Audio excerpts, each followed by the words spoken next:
अध्यक्ष महोदय, आपका आभार कि आपने मुझे स्थगन प्रस्ताव नियम 50 के अंतर्गत प्रदेश में बिगड़ती कानून व्यवस्था पर बोलने का मौका दिया। भाजपा सरकार जब सत्ता में आई थी तो भाजपा पार्टी का एक नारा था कि नहीं सहेगा राजस्थान। पर मुझे लगता है पिछले पौने 2 साल की जो कार्यप्रणाली है उसे देखते हुए सरकार को अपना नारा बदल देना चाहिए कि अब हमसे नहीं संभलेगा राजस्थान, क्योंकि कानून व्यवस्थाएं इस कदर बिगड़ चुकी हैं कि हमें धरातल पर कहीं कानून का डर नजर नहीं आता। राजधानी जयपुर, जिसे पिंक सिटी कहा जाता है, उसका सिर शर्म से झुक गया। हमें सभी को शर्मसार होना पड़ा जब हाल ही में नारी की एक रिपोर्ट जारी हुई जिसमें जयपुर को देश के सबसे असुरक्षित शहरों में बताया गया महिलाओं के लिए। और यह जो रिपोर्ट है यह लॉन्च की थी राष्ट्रीय महिला आयोग की अध्यक्ष ने। राजधानी जहां पर कमिश्नरेट प्रणाली लागू है वहां पर इस तरह की व्यवस्थाएं देखकर बड़ा दुख होता है और सरकार की असंवेदनशीलता साफ दिखाई देती है।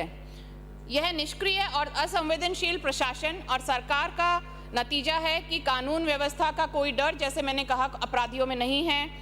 स्कूल जाती बालिकाओं का अपहरण हो रहा है, गैंगरेप हो रहे हैं, विदेशी महिला टूरिस्ट तक से छेड़छाड़ और बलात्कार के मामले सामने आ रहे हैं, घरेलू हिंसा, कार्यस्थली पर मानसिक और शारीरिक उत्पीड़न हो रहा है, घरों में घुसकर चेन स्नैचिंग की घटनाएं हो रही हैं। इससे ज़्यादा शर्म करने वाली कोई बात नहीं होगी हमारे पुलिस प्रशासन के लिए।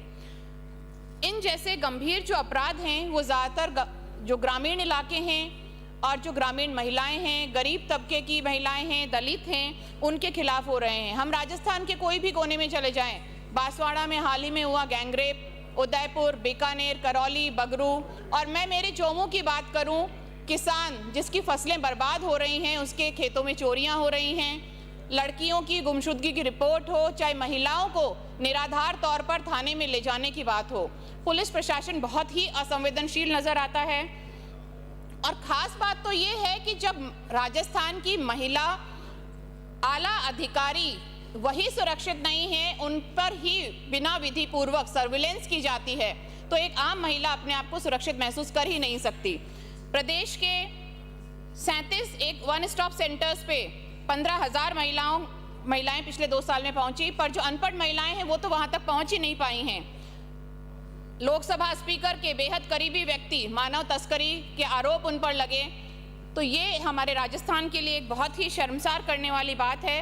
कांग्रेस सरकार ने राजस्थान महिला नीति 2021 को लागू किया था, मंजूरी दी थी, पर भाजपा सरकार उस पर कोई ठोस कदम नहीं उठा पा रही है।